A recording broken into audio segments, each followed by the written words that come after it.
Mara Whitfield was rinsing a coffee mug when Derek said it, the way people say cruel things when they think the words will vanish the moment they leave the mouth. "You'll never survive without me," he said, laughing, actually laughing, the sound bouncing off the kitchen tile like it was the funniest thing he'd said all week. He was holding a box of his cufflinks in one hand and his car keys in the other, already halfway to the door, already halfway to the rest of his life. "You don't even know how to talk to a bank manager, Mara. You've never negotiated a single thing bigger than a parking ticket. Who's going to pay the mortgage? Who's going to fix the car when it breaks down? You built your whole identity around being my wife. What happens to that identity when the wife part is gone?" She set the mug down on the drying rack, careful, unhurried, the way she did everything. "I don't know," she said. "I suppose I'll find out." He looked almost disappointed that she hadn't cried. Derek liked tears. Tears meant he still had power in the room, that whatever he'd done could be measured against her grief and found, somehow, forgivable. Instead she was standing there in yesterday's cardigan with dish soap on her hands, calm as a still pond, and it unsettled him more than any accusation could have. "I'm not trying to be cruel," he said, which was the thing people said right before they were. "I just think you should be realistic. You haven't worked in 6 years. You quit your job so I could take the Denver position. You've been out of the game so long you wouldn't know how to get back in." What Derek did not know, what Derek had never once asked, in 6 years of dismissing her mornings at the kitchen table as puttering, her calls as hobby stuff, her long hours after he'd gone to bed as insomnia, was that Mara had not quit the game. She had simply stopped playing it in front of him. 2 years earlier, on a Tuesday he didn't remember because nothing about it had seemed significant to him, Mara had registered a small logistics optimization consultancy under a name that meant nothing to anyone who knew her personally.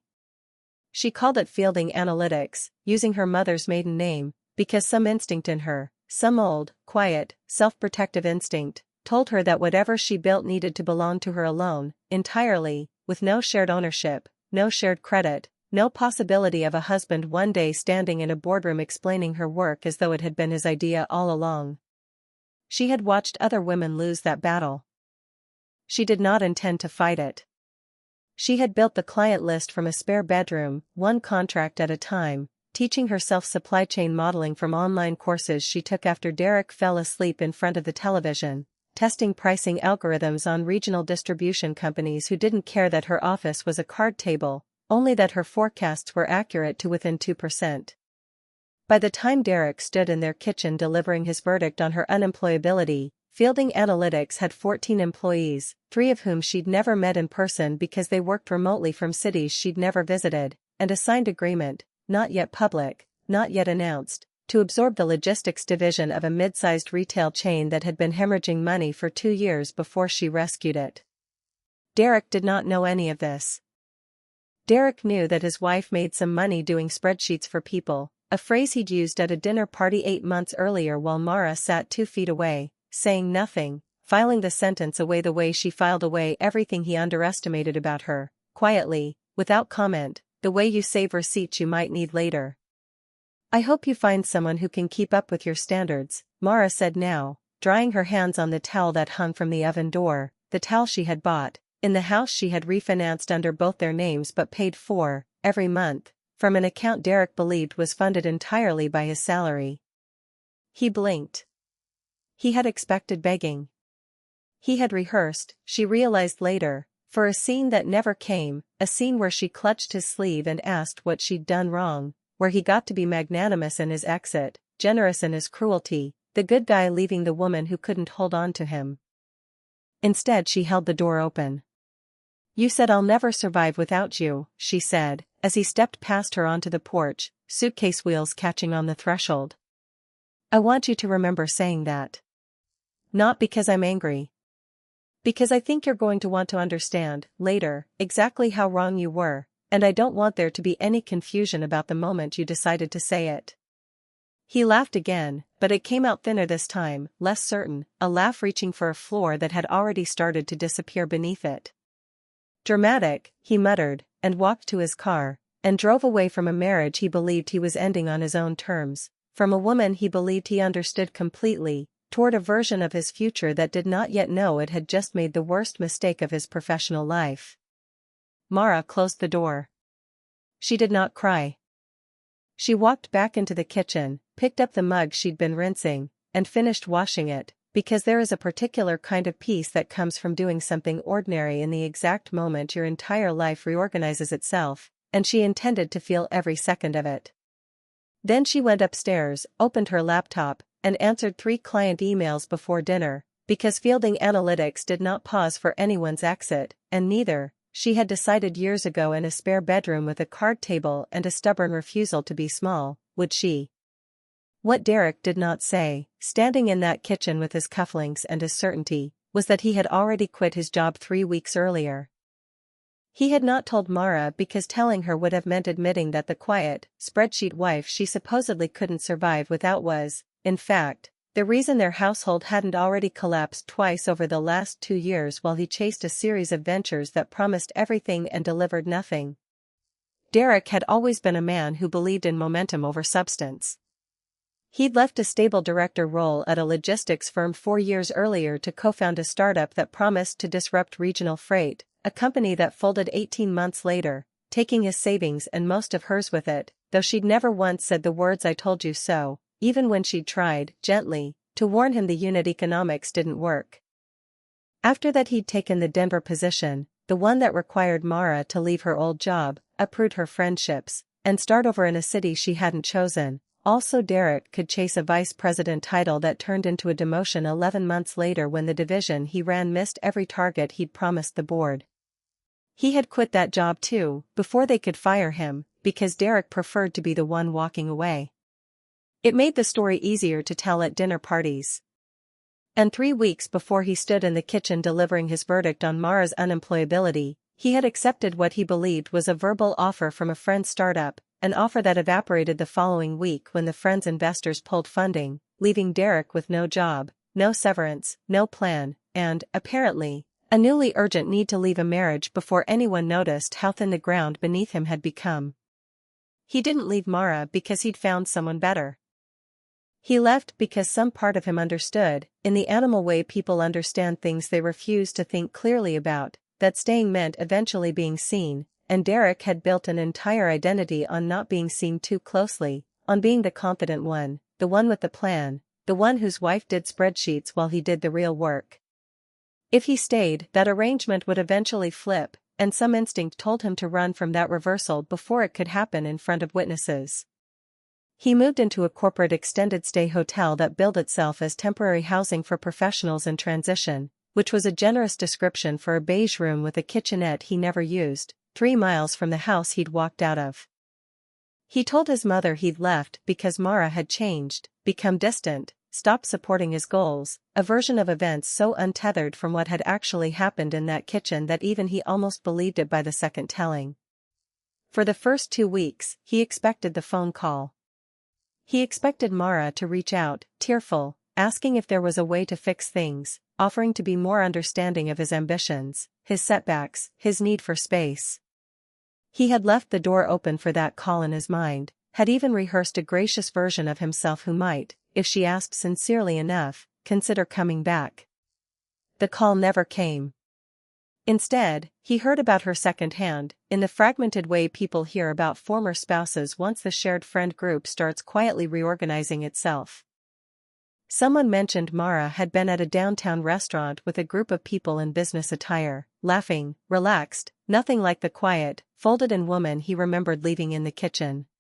Someone else mentioned she'd been seen coming out of a building near the financial district that housed several consulting firms, though nobody knew which one, because nobody had ever thought to ask Mara what she actually did all day, including, it turned out, her own husband.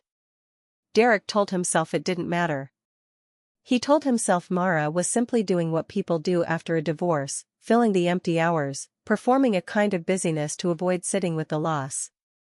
He needed to believe that, because the alternative, that she was simply fine, more than fine, thriving in a way that had nothing to do with him and never had, was not a story he had any framework for. He was still telling himself that story 3 weeks later, when his unemployment checks started running thin, when the extended stay hotel manager began leaving polite notes about the account balance, and when he finally, reluctantly, opened his laptop and began updating a resume he hadn't touched in 6 years. Mara, meanwhile, was not filling empty hours. She was closing the retail logistics contract she'd spent 8 months building, the one that would triple Fielding Analytics' annual revenue and require her to move the company out of the spare bedroom for good. The morning after Derek left, she had woken up in a bed that felt enormous and strange, reached instinctively for a phone to check the time, and found, instead of dread, something closer to relief so total it frightened her a little. She lay there for a moment, waiting for the grief to arrive the way she'd been told it would, the way every article about divorce promised it must. It didn't come. What came instead was a strange, clean quiet, the kind you feel when a noise you'd stopped noticing finally stops. She got up. She made coffee. She opened her laptop and looked at the pipeline she'd built in secret for 2 years, the client roster, the financial projections, the slow, patient accumulation of proof that she was exactly as capable as she'd always privately known herself to be, and she felt something she hadn't let herself feel in longer than she wanted to admit, pride, uncomplicated by the need to shrink it down to a size that wouldn't threaten anyone. For 6 years she had been careful. Careful not to mention a client win at dinner when Derek had had a bad day at work. Careful not to correct him when he explained supply chain concepts to her incorrectly at parties, concepts she understood better than the room full of people nodding along with him. Careful to let her hours be flexible around his, her ambitions be quiet around his noise, her success be small enough that it never once made him feel like anything less than the center of their shared life. She stopped being careful the day he left.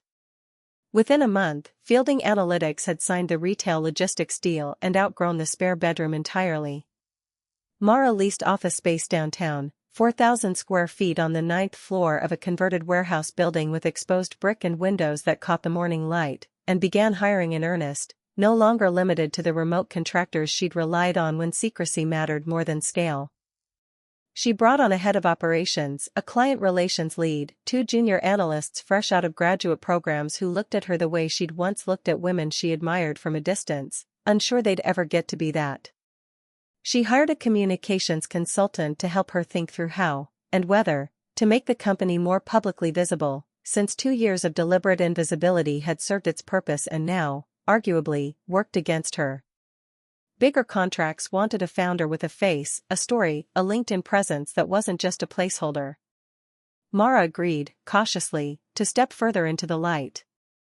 She gave one interview to a regional business journal about women rebuilding supply chains for mid-sized retailers, and the article ran with a photo of her standing in the new office, arms crossed, unsmiling in the specific way that reads as competence rather than coldness once you've earned it.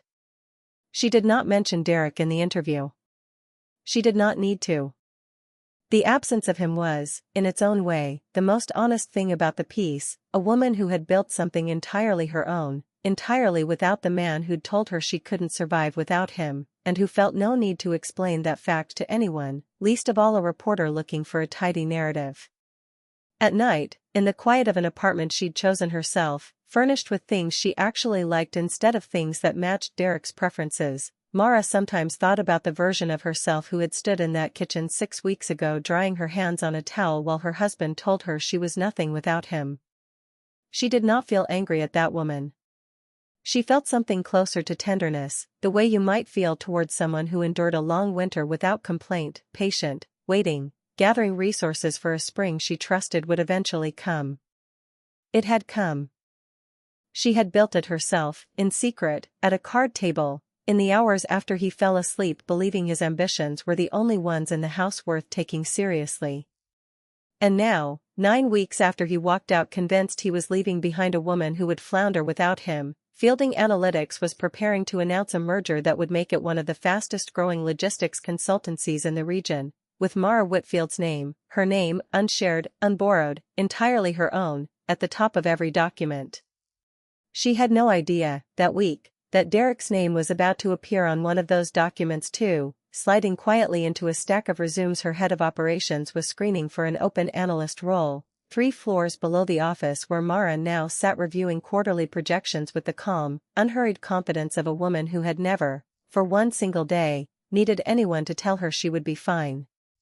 3 months is not a long time. It is long enough, however, for a man who has never had to rebuild anything from nothing to discover exactly how unprepared he is for the task. Derek had spent those 3 months applying to jobs with a confidence that curdled slowly, application by application, into something closer to panic. He had started at the top, reaching out to contacts from his old logistics firm about director-level roles, certain his experience would speak for itself. It did speak for itself, just not in the way he'd hoped. 2 former colleagues took his calls out of politeness and told him, gently, that the market had tightened, that his last 2 ventures hadn't exactly built a reputation for stability, that maybe it was worth considering something a step or 2 below where he'd left off, just to get back in the door. Derek did not want to hear that. Derek believed, the way certain men believe certain things without ever examining the belief, that his setbacks were the fault of bad timing, bad partners, bad luck, never a pattern, never a choice, never something that lived inside him and followed him from opportunity to opportunity like a shadow he refused to look at directly. He kept applying at his old level for 6 weeks, collecting silence and polite rejections, watching his savings account, already thin from the failed startup and the extended stay hotel bills, shrink toward a number that made him wake up at 3 in the morning doing math he didn't want to do. By month 2, he'd lowered his sights. Senior analyst roles. Operations manager positions at companies smaller than any he'd have considered a year earlier. He told himself this was strategic, a stepping stone, temporary. He was still telling himself that when the extended stay hotel finally asked him to settle his balance or vacate, and he moved into a 1-bedroom apartment above a dry cleaner that smelled permanently of solvent, furnished with a mattress on the floor and 2 folding chairs he'd bought at a hardware store, because everything else, the furniture, the good dishes, the framed photos from their wedding that he'd left behind without a second thought, had stayed in the house Mara now occupied. Alone. He did not call Mara during those 3 months. Pride kept him from it as thoroughly as any lock could have. He told himself, some nights, that he could call her, that she'd probably help him if he asked, and then he thought about the version of himself who'd stood in the kitchen telling her she'd never survive without him, and something in his chest closed like a fist at the thought of what it would cost to say those words back to himself in reverse. He heard, eventually, the way people always eventually hear things, that Mara's company had done well. A mutual friend mentioned it at a birthday party Derek had gone to mostly for the free food, said something vague about Mara's little consulting thing apparently landing a big contract, growing fast, some article in a business journal. Derek laughed it off in the moment, made a joke about spreadsheets, felt the old dismissiveness rise up automatically, a reflex worn smooth from years of use. But that night, alone in the apartment above the dry cleaner, he looked up the article on his phone. He read it twice.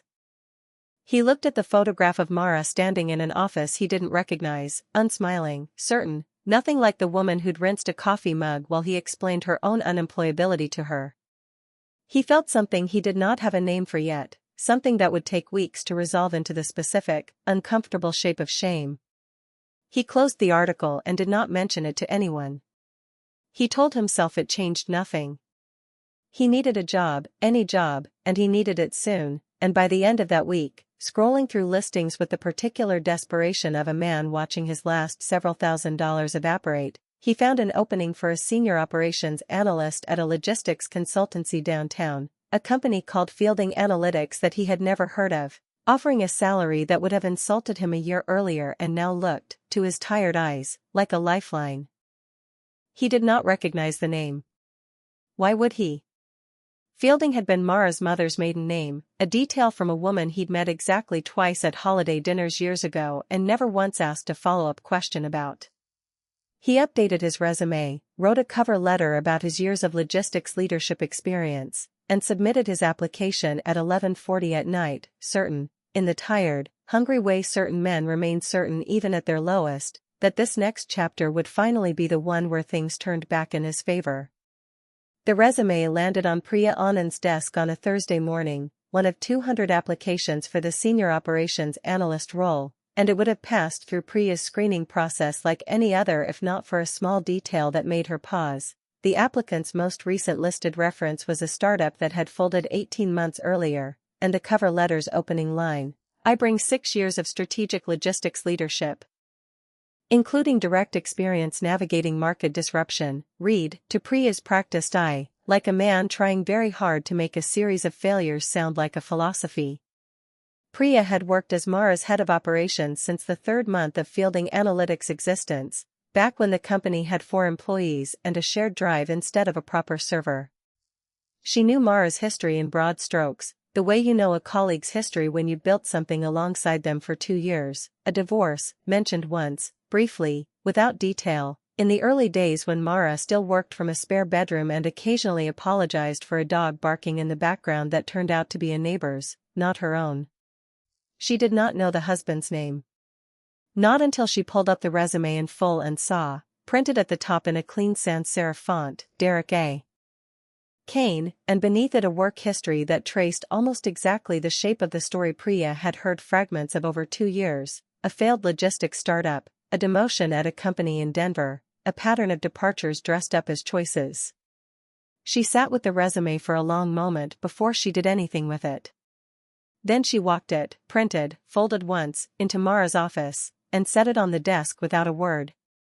Mara looked up from her monitor, saw Priya's face first, careful, unreadable, the expression of someone delivering news she hasn't decided yet how her boss will take, and then looked down at the paper. She did not gasp. She did not laugh, though some distant part of her recognized the dark comedy of it immediately, the sheer, improbable symmetry of it, that a woman told by her husband she would never survive without him would, 3 months later, be looking at that same husband's resume, submitted in blind hope to a company he had no idea she owned. "He doesn't know," Priya said, unnecessarily, because it was obvious from the cover letter, from the confident, oblivious tone of a man applying to a stranger's company rather than his ex-wife's. "No," Mara agreed. "He doesn't." She read the resume twice, the way Derek had once read the article about her company twice without telling anyone. She noted the dates, the gaps he'd smoothed over with vague language about exploring entrepreneurial opportunities, the reference to leadership experience that, as far as Mara's own memory served, had mostly consisted of Derek taking credit in meetings for strategies she'd suggested to him over dinner the night before, strategies he'd then presented to his team the next morning as his own late-night insight. She set the resume down and looked at Priya for a long moment. "What do you want to do?" Priya asked, carefully, the question of someone who has learned, over 2 years, that Mara's calm was never an absence of feeling but a discipline applied to it, a choice made deliberately in moments when other people would have already reacted. Mara thought about the kitchen. She thought about the sound of his laugh, easy and certain, utterly convinced that her survival was a question with an obvious answer. She thought about the card table in the spare bedroom, the 2 years of careful invisibility, the quiet accumulation of proof she had gathered not for revenge, because revenge had never once been the point, but simply because she had wanted, more than anything, to know for herself what she was capable of when nobody was there to shrink her down. "Schedule the interview," she said finally. "Standard process. Same as everyone else." Priya raised an eyebrow. "You're not going to disqualify him?" "Conflict of interest, obviously, we could." "There's no conflict," Mara said. "I'm not going to give him anything he hasn't earned, and I'm not going to take anything from him he has earned, either. If his experience holds up against everyone else who applied, that's information. If it doesn't, that's information too." She paused. "I just want to see what he says when he doesn't know I'm the one asking the questions." Priya studied her boss for a moment, then nodded slowly, understanding arriving the way it does when you've watched someone build an entire company on the principle of being underestimated and finally see the shape of what that principle was always for. "I'll put him on Thursday's panel," she said. "Second round. You'll be in the room." Derek arrived at the Fielding Analytics offices on Thursday morning 14 minutes early, wearing the one suit that still fit him properly, the others having been left behind, along with most things that had once made up the architecture of his life, in a house he no longer had a key to. He stood in the lobby of the converted warehouse building, looking up at the exposed brick, the tall windows, the reception desk staffed by a young man who greeted him with the specific, practiced warmth of someone paid to make nervous applicants feel comfortable, and felt, for the first time in weeks, something that resembled hope. The company felt solid. Established. The kind of place with a real budget for real furniture, real espresso machines, real energy humming through the open floor plan visible behind the reception desk. Nothing like the string of ventures he'd spent the last several years attaching himself to, each one thinner and more desperate than the last. If he could just get in the door here, he told himself, waiting on a low leather bench with his resume and a folder on his lap, he could rebuild. He could stop the bleeding. He could stop waking up at 3 in the morning doing math that never came out in his favor. The first round went well enough. Priya conducted it herself, professional and precise, asking him to walk through his experience managing logistics disruptions, and Derek, who had never lacked confidence even when confidence was the only asset he had left, talked at length about the startup he'd co-founded, framing its collapse as a valuable education in market timing rather than what it actually was. A company built on assumptions nobody with real experience would have made. Priya took notes. Her face gave away nothing. She thanked him for his time and told him someone would be in touch about next steps within the day. He left the building feeling, for the first time in 3 months, like a man whose luck might finally be turning. The call came 4 hours later. A second-round interview, the recruiter said, this time with the founder herself, standard for senior-level candidates. Could he come in Thursday afternoon? Derek said yes immediately, allowed himself, walking back to the apartment above the dry cleaner, to imagine the story he'd tell someday about this, the low point, the comeback, the company that saw his potential when everyone else had turned him away. He did not think, not once, to ask the founder's name. It hadn't occurred to him as relevant information. Founders, in Derek's experience, were mostly interchangeable, men in blazers who talked about vision and disruption and expected you to be impressed. He assumed this one would be the same, and he spent the intervening hours rehearsing the same confident answers he'd given Priya, polishing the same framing of his failures into education, the same easy laugh he used whenever a question got close to something he didn't want to examine too carefully. He returned to the Fielding Analytics offices at 3 o'clock that afternoon, wearing the same suit, carrying the same folder, feeling, if anything, more confident than he had that morning, buoyed by the fact that he'd made it to round 2 out of what he assumed was a competitive field. The same young man at reception greeted him, walked him past the open floor plan toward a glass-walled conference room at the far end of the office, and told him someone would be with him shortly. Derek sat down at the long table, straightened his jacket, and looked out through the glass wall at the city skyline visible beyond the office windows, feeling, for one last unguarded moment, like a man who had weathered a difficult season and was finally, deservedly, about to come out the other side. He heard the door open behind him. He heard footsteps, unhurried, measured, the particular rhythm of someone who has never once needed to rush into a room to prove she belonged there. He turned around, already composing the confident smile he'd rehearsed for exactly this moment, the smile designed to convey competence and gratitude in equal measure. The smile did not survive contact with what he saw. Mara stood in the doorway in a charcoal blazer he didn't recognize, a folder in one hand containing his resume, her expression calm and unreadable in a way that struck him, in that first frozen second, as somehow more unfamiliar than anything else about her. More unfamiliar than the office, the blazer, the 2 years of a life he'd known nothing about. Derek, she said, closing the door behind her with the quiet click of someone who had been waiting, patiently, for exactly this moment to arrive on its own schedule. Please, sit down. I have a few questions about your application. For a long moment, Derek did not sit down. He stood beside the chair he'd been offered, one hand braced against the back of it, looking at Mara the way you look at a math problem that refuses to resolve into an answer no matter how many times you run the numbers. He said finally, and it came out smaller than he intended, stripped of the confidence he'd carried into the room 90 seconds earlier. This is your company? Fielding Analytics, Mara said, settling into the chair across from him, setting the folder down, opening it with the unhurried precision of someone who has done this 100 times and intends to do it exactly the same way the 101st time. You submitted an application for the Senior Operations Analyst role. I'm the founder and CEO. It's customary for me to sit in on second-round interviews for senior positions. She looked up at him. Please, sit.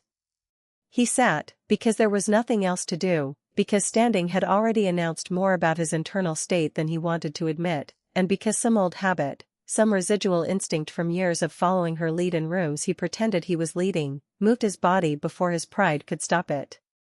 Fielding, he said slowly. That's your mother's maiden name? Yes. Mara folded her hands on the table. I registered the company under it 2 years ago. I wanted whatever I built to be entirely mine, with no ambiguity about that, from the very beginning. She let that sit for a moment, watching it land. It seemed important at the time. I didn't know how important until later. Derek's jaw worked, searching for footing in a conversation that had already stopped being an interview and become something else, something with edges he hadn't prepared for. I didn't know, he said. About any of this. The article I saw said, it didn't say Fielding. It said a consulting firm, I didn't. You weren't supposed to know, Mara said, not unkindly, simply factually, the way she might have corrected a junior analyst's spreadsheet formula. That was rather the point of building it quietly. I'd learned, over the years, that things I built tended to get absorbed into narratives about your leadership, your vision, your instincts. I decided this particular thing would belong to me and only me, from the start. I didn't build it to prove anything to you, Derek. I built it because I wanted to know what I was capable of, and I'd stopped being able to find that out inside our marriage. He looked down at the folder between them, at his own resume upside down from his angle, the cover letter about strategic leadership and navigating disruption that had felt, 3 days ago, like an honest accounting of his career, and now felt like something written by a stranger he was embarrassed to have once been. I need this job, he said finally, quietly, all the rehearsed confidence gone out of his voice, replaced by something closer to the truth than he'd allowed himself to speak aloud in months. I'm not, things haven't gone the way I expected. I know how that sounds. I'm aware, Mara said. I read your resume very carefully. I recognized quite a lot of it. She paused. The startup you described as a valuable education in market timing, I remember you explaining that business model to me over dinner, 3 years ago, and I told you the unit economics didn't work. I remember you telling me I didn't understand growth stage companies. She said it without heat, without triumph, simply laying the fact on the table between them like another line item in a budget review. I want to be clear that none of this changes how I'm going to evaluate your application. I'm not going to disqualify you because you're my ex-husband, and I'm not going to hire you because you're my ex-husband either. You'll be assessed exactly the way every other candidate is assessed. And how am I being assessed so far? Derek asked, and something in the question, some flicker of the old defensiveness, the reflex to turn any conversation about his shortcomings into a debate he could win through sheer persistence, rose up despite everything. Mara considered him for a moment, the way she might have considered a forecast model that wasn't quite balancing, patient, unemotional, looking for the source of the error rather than assigning blame for it. Honestly, she said, your experience is thinner than your cover letter suggests, and the gaps in your employment history concern me more than the explanations you've offered for them. That's not personal, Derek. That's simply what the resume shows. She closed the folder. But I told Priya I wanted a fair process, and I intend to give you one. We have 2 more candidates to interview this week. You'll hear back from us by Monday, same as everyone else. She stood, smoothing her blazer, and for one moment, brief, almost imperceptible, something crossed her face that might have been sympathy, or might simply have been the memory of a kitchen, a mug, a laugh she had never quite been able to forget. For what it's worth, she said, at the door, I don't take any satisfaction in this. I want you to know that. But I'm also not going to pretend the last 3 months didn't happen in order to make this easier for either of us.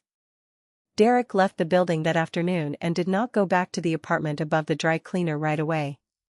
He walked instead, for over an hour, through streets he didn't particularly notice, turning the conversation over in his mind, looking for the version of it where he came out looking better than he had, and not finding one, no matter how many angles he tried. He kept returning to the same detail, small and specific and somehow more damning than anything else in the room. She had remembered the dinner conversation about unit economics. 3 years had passed. He had barely remembered having the conversation at all, had certainly never thought of it as a moment where his wife had been right and he had been wrong in a way that mattered. But she had carried it, filed it away the way she apparently filed away everything, and produced it, calmly, without cruelty, simply as evidence in a case she hadn't even needed to argue particularly hard, because the facts had already made the argument for her. He thought about the kitchen. He thought about the sentence he'd said, the one he'd meant as a simple statement of fact at the time, obvious, unremarkable, the kind of thing a husband was allowed to say to a wife who had built her entire adult life around the shape of his. "You'll never survive without me." He had believed it so completely he hadn't even considered it might be cruel, only true, a fact he was delivering rather than a wound he was inflicting.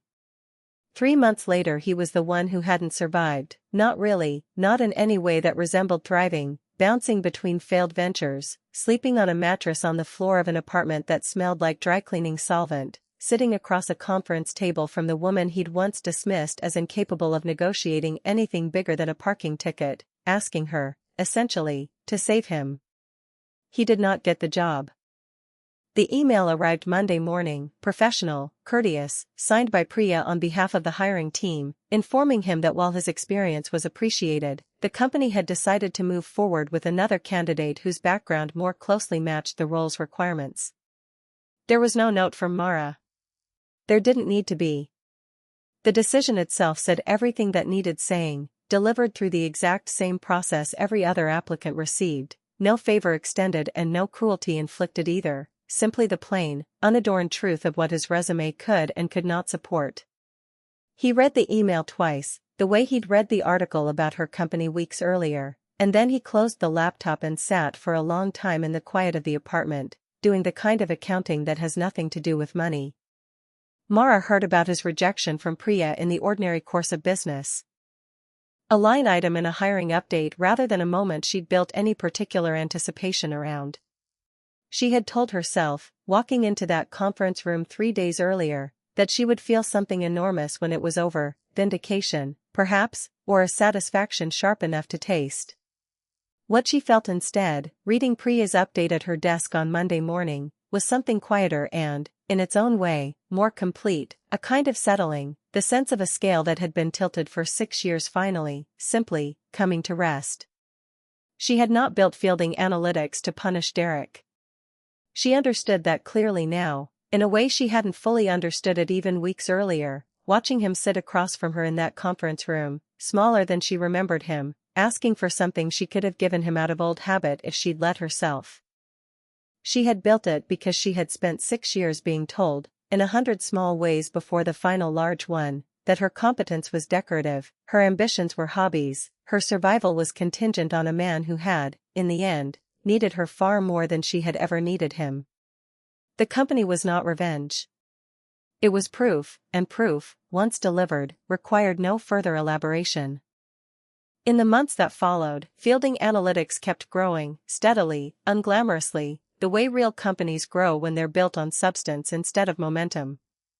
Mara hired a chief financial officer, moved into a larger suite on the same floor, and began mentoring 2 of her junior analysts through their first client presentations, watching them make the same nervous mistakes she'd once made alone at a card table with no one to correct her but a stack of online course transcripts and her own stubborn refusal to quit. She started seeing someone, eventually, a man named Owen who ran a small architecture firm 2 floors down in the same converted warehouse building, someone she met not through any dramatic circumstance but through the ordinary accumulation of shared coffee breaks and building elevator conversations that slowly, without either of them forcing it, turned into something else. Owen asked about her work with genuine curiosity rather than the performative attention Derek had occasionally managed at dinner parties when it suited him. He listened to her explain a forecasting model without once interrupting to explain it back to her incorrectly. It was, Mara thought sometimes, a remarkably low bar to be grateful for, and she was grateful for it anyway, because she understood now how rare that bar actually was to clear. She heard about Derek only occasionally after that, the way you hear about anyone who used to occupy the center of your life and now occupies its far edges. He'd found work eventually, a mid-level operations role at a smaller firm across town, a step down from anything he'd have accepted a year earlier, though from what Mara heard he'd settled into it without complaint, chastened in a way that suggested some part of the last year had actually landed, had actually changed something in him rather than simply passing through. She did not feel triumphant when she heard this. She felt, mostly, a distant kind of relief, the relief of someone who has fully closed a chapter and finds, examining the closed book, that it no longer has the power to reopen itself uninvited. One evening, nearly a year after the interview, Priya stopped by Mara's office with a stack of quarterly reports and, almost as an afterthought, mentioned that Derek's name had come up again, a reference check, this time, for a role at a different company entirely. One of Fielding's competitors doing due diligence on a candidate who'd listed Mara as a former supervisor at his old startup, a detail she suspected he'd included because it was, technically, generous, true, and impressive sounding all at once, without disclosing anything more specific about their relationship. "Do you want me to handle it?" Priya asked. "I can give a standard reference. Dates of employment, general capabilities, nothing more." Mara thought about it for a moment, then nodded. "Give him a fair one," she said. "Accurate. Not glowing, not damning. Just true." She looked up from the reports. "That's really all I've ever wanted for either of us, in the end. Just the truth, stated plainly, without anyone needing to shrink or inflate it to make it easier to hear." Priya smiled slightly and left the office, and Mara turned back to her reports, back to the steady, unremarkable work of running a company she had built entirely on her own terms, in a life that had finally, fully, become entirely her own to define. Sometimes, late in the evenings when the office had emptied out and the city lights had come up gold and steady beyond her windows, Mara would think back to the kitchen, to the mug she'd been rinsing, to the sound of Derek's laughter as he said the sentence he believed was simply true. "You'll never survive without me." She no longer felt anger when she remembered it, only a kind of clear-eyed recognition of how small the world had been that produced a sentence like that, how narrow the imagination of a man who could stand beside a woman for 6 years and never once ask what she was actually capable of, only assume, confidently, that the answer was less than what he offered. She understood now that his mistake had never really been the leaving. People left marriages for all kinds of reasons, some fair, some not, and she had made peace with the fact that his reasons, whatever they truly were beneath the excuses about distance and unsupported goals, had probably been forming for longer than either of them had been willing to name. His real mistake had been believing that her worth was something he had loaned her, something that would evaporate the moment his presence was withdrawn, rather than something that had always belonged entirely to her, patient and intact, waiting only for room enough to be visible. She thought, too, about the version of the story other people might have wanted from her, a louder one, sharper, full of confrontation and open cruelty, the kind of reckoning that made for a satisfying scene to describe at dinner parties. She had never wanted that version. She had wanted, more than anything, simply to be accurate, to build something true and let its truth stand on its own, without needing to dress it up as either forgiveness or vengeance. The company had never been a weapon. It had never needed to be. Truth, delivered plainly and without apology, had turned out to be entirely sufficient on its own. Owen asked her once, early in their relationship, whether she ever regretted not saying more to Derek in that conference room, whether some part of her wished she'd let herself be sharper, more openly triumphant, in the moment she finally held all the leverage in a room where he'd once held all of it. Mara had thought about the question seriously before answering, because she took Owen's questions seriously, the way she'd learned to expect real conversation to feel rather than the performance of listening she'd grown used to in her first marriage. "I don't think triumph was ever the point," she told him. "I think I just wanted, for once, to be seen accurately. Not as someone's spreadsheet wife, not as someone who couldn't survive alone. Just as I actually was. Everything after that followed from getting that one thing right. Owen had nodded slowly, turning that over, and said nothing more about it, which was, Mara had come to learn, one of the things she trusted most about him, his willingness to let a true thing simply sit in a room without needing to add anything to it. Fielding Analytics crossed its 5th year with 40 employees, a client roster spanning 3 states, and a reputation, hard-won and entirely deserved, for forecasts that held up under pressure and a founder who never once needed to raise her voice to be taken seriously. Mara kept a small, private ritual she never explained to anyone, not even Owen. On the anniversary of the day Derek walked out with his suitcase and his certainty, she made herself a cup of coffee, rinsed the mug slowly afterward, unhurried, and stood for a moment in her own kitchen, in her own home, thinking not about him, particularly, but about the version of herself who had stood in a different kitchen once, drying her hands on a towel, choosing, in that ordinary, unremarkable moment, to simply open the door and let the truth walk itself out, all on its own, quietly, on schedule, at last.